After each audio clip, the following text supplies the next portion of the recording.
nahil dumadmine Çavên me li çavên te Gotinên bêdeng dibêjin Ez vê gavê fêm kirim Hin tiştên hest kirin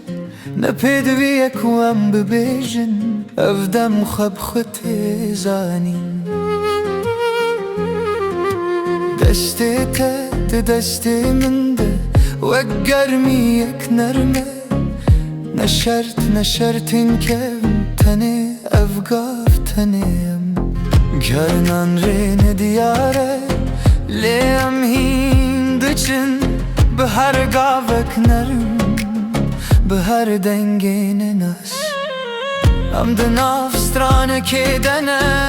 Ne berê ne paşê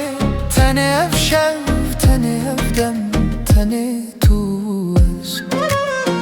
Heke tu bi xewre biçî Ez bi bîranînê bimînim Ev dûrînîne tenê awayek dine Heke tu li vir bimînî Ez jî li virim Ne ji bo şert